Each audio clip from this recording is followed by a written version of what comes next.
அந்தியூர் அருகே குழந்தை தன் தம்பியின் ஜாடையில் இருந்ததால் ஆத்திரமடைந்த கணவன் குழந்தையை கொன்று புதைத்த சம்பவம் ஈரோடு பகுதியில் பரபரப்பை ஏற்படுத்தியுள்ளது.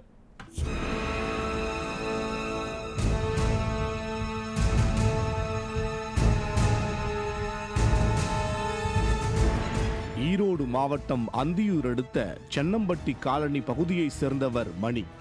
இவர் ஏற்கனவே திருமணமாகி கணவரை பிரிந்த பவித்ரா என்பவரை கடந்த 8 ஆண்டுகளுக்கு முன்பு திருமணம் செய்து கொண்டார். இந்த தம்பதிக்கு 7 வயதில் ஒரு பெண் குழந்தை உள்ளது. கடந்த 3ஆம் தேதி இரண்டாவதாக ஒரு ஆண் குழந்தை பிறந்துள்ளது.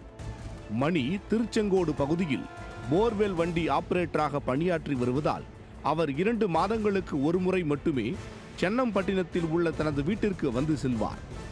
மணிக்கு ரஞ்சித் என்ற தம்பி உள்ளார். இவர் திருமணமாகாமல் சென்னப்பட்டினத்தில் கட்டிட வேலை செய்து வருகிறார். இந்த நிலையில் மணியின் மனைவி பவித்ராவுக்கும் அவரது தம்பி ரஞ்சித்திற்கும் கள்ள தொடர்பு இருந்து வந்துள்ளது. இதனிடையே தற்போது பிறந்த ஆண் குழந்தை மணியின் தம்பி ரஞ்சித்தின் ஜாடையில் இருந்ததால் சந்தேகமடைந்த மணி மனைவி பவித்ராவுடன் சண்டையிட்டுள்ளார்.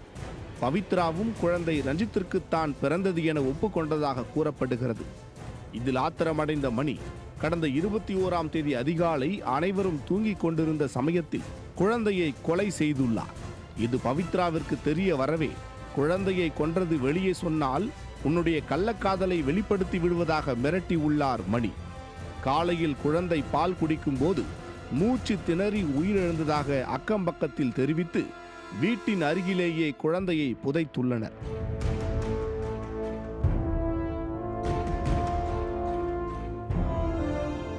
குழந்தை இறப்பில் சந்தேகமடைந்த அப்பகுதி மக்கள் வெள்ளித்திருப்பூர் காவல் நிலையத்தில் புகார் கொடுத்துள்ளனர். அதன் அடிப்படையில் போலீசார் குழந்தையை தோண்டி எடுத்து விசாரிக்க ஆரம்பித்தனர். தான் எங்கே சிக்கிக் கொள்வோமோ என்ற அச்சத்தில் குழந்தையை கொன்றதை மணி காவல்துறையிடம் ஒப்புக்கொண்டார்.